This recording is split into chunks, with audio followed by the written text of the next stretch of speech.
নমস্কার বন্ধুরা, তাই যে আমার হাতে দেখছো বিনানো বাঁধাকপি আর বেসন। আজকে আমি বাঁধাকপির মধ্যে বেসন দিয়ে দারুণ মজার একটা নিরামিষ রেসিপি করে দেখাবো। আর গরম ভাতের সঙ্গে এরকম রেসিপি থাকলে অন্য আর কিছু লাগবে না, এটা দিয়েই ভাত খাওয়া হয়ে যাবে। তা চলো আমি রেসিপিটা শুরু করে দিই। তা কী করে করবো প্রথম থেকে শেষ পর্যন্ত ভিডিওটি দেখবে, আশা করছি খুবই ভালো লাগবে। প্রথমে উনান জ্বেলে নেব।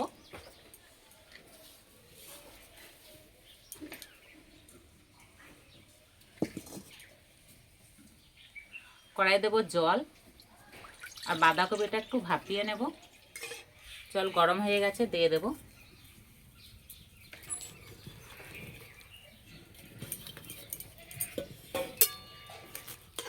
বেশি ভাপানোর দরকার নেই, একটু করে ভাপিয়ে নিলেই হবে। আর বন্ধুরা, আজকে আমার রান্নাঘরটা একটু অন্যরকম দেখতে লাগছে, তার কারণ হচ্ছে আজকে আমি লাল মাটি দিয়ে নিকিয়েছি, আর কত সুন্দর দেখতে লাগছে। এর থেকে আর বেশি ভাপাবো না, এবার নামিয়ে দেব। আর জল ভালো করে ঝরিয়ে নিতে হবে। কড়াই দেবো সর্ষের তেল, তেলে দেবো গোটা জিরে,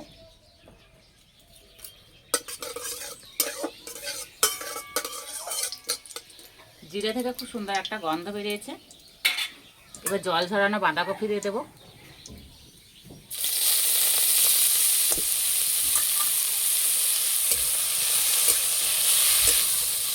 কপি ভালো করে ভেজে নিয়েছি, এবার দেবো গুঁড়ো মশলা। এখানে নিয়েছি জিরে গুঁড়ো, লঙ্কা গুঁড়ো, হলুদ গুঁড়ো।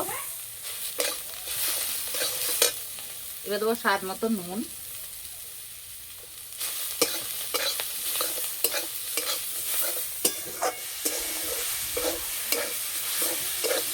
এখানে আমি হাফ বাটি বেসন নিয়েছি, একটা বাটির মধ্যে নিয়ে নেব। হাফ বাটি বেসনের জন্য দেবো 1 বাটি জল। ভালো করে মিশিয়ে নেব, একটু ভালো করে গুলে নিতে হবে যাতে বেসনে গুটি গুটি ভাবটা না থাকে।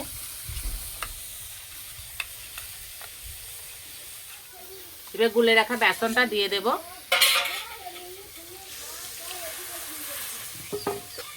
আর এই সময় উনানে আঁচটা একদম কমিয়ে দেব, কম আঁচে রান্না করে নেব।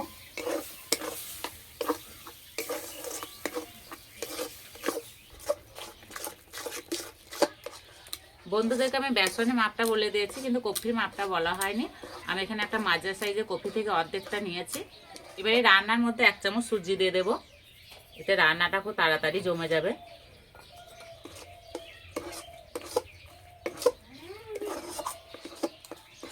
এই সুজি দেওয়ার কারণে বেশ একটা মুচমুচে ভাব হবে, খেতে ভালো লাগবে। রান্নাটা হয়ে গেছে, এবার নামিয়ে দেব। আর আমি থালাটা আগে থেকে তেল মাখিয়ে নিয়েছি। এবার এইভাবে সমান করে দেব। এই রান্নাটা ভালো করে ঠান্ডা করে নিতে হবে। কড়াই ভালো করে পরিষ্কার করে নিয়েছি, কড়াই দেবো সর্ষের তেল। এই তেলে আমি আলু ভেজে নেব।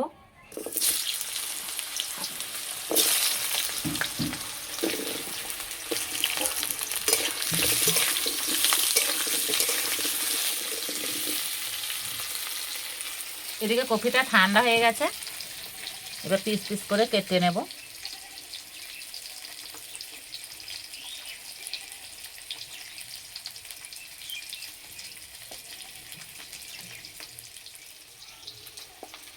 আমি এভাবে খুন্তি করে কেটে নিচ্ছি, তোমরা চাইলে ছুরি দিয়েও কেটে নিতে পারো।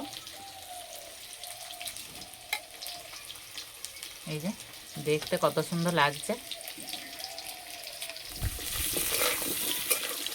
আলু এর থেকে বেশি ভাজবো না, তুলে নেব। আর একটু তেল দিয়ে দেবো। এবার কপির পিসগুলো ভেজে নেব।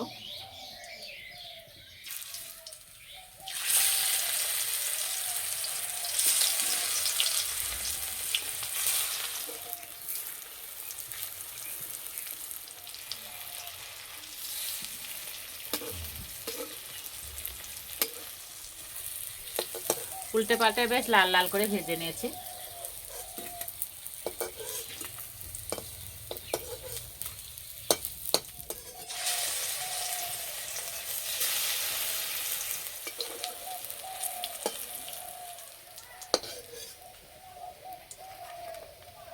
এই তেলে রান্না করে নেব। তেলে দেবো 5 ফোড়ন শুকনো লঙ্কা,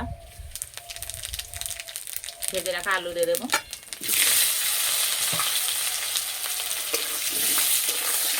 এবার দেবো আদা বাটা,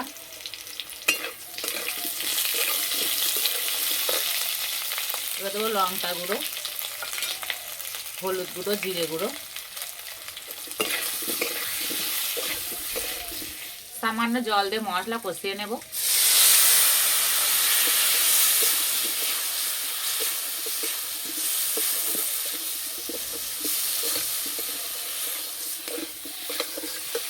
যেহেতু এটা নিরামিষ রান্না সেজন্য অল্প একটু চিনি দেবো। আলু সিদ্ধ হওয়ার জন্য জল দিয়ে দেবো, স্বাদ মতো নুন দিয়ে দেবো। ওদিকে আলুটা সিদ্ধ হতে থাকে, আমি এদিকে গোটা গরম মশলা বেটে নেব।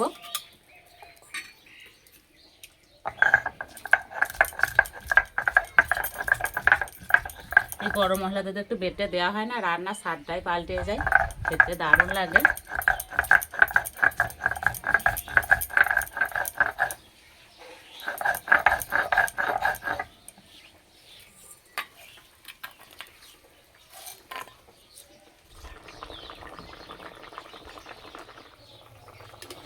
আলু সিদ্ধ হয়ে গেছে, এবার ভেজে রাখা কোপ্তাগুলো দিয়ে দেবো, বাটা গরম মশলা দিয়ে দেবো, দুই একবার ফুটে গেলেই নামিয়ে দেবো। হয়ে গেছে, নামিয়ে দেবো। আর যা সুন্দর গন্ধ বেরিয়েছে, তরকারি এত সুন্দর রং হয়েছে, দেখে মনেই হচ্ছে না এটা নিরামিষ রান্না হয়েছে।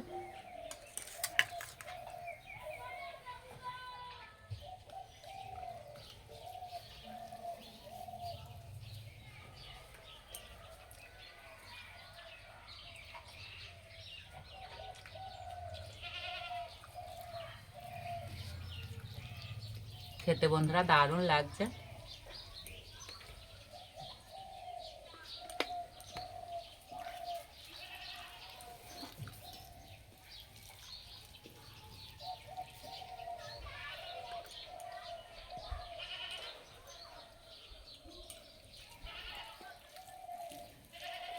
আগে বাঁধাকপি খেতে ভালো না লাগলে এই রেসিপিটা তৈরি করে নিতে পারো। সত্যিই বন্ধুরা খেতে দারুণ হয়েছে।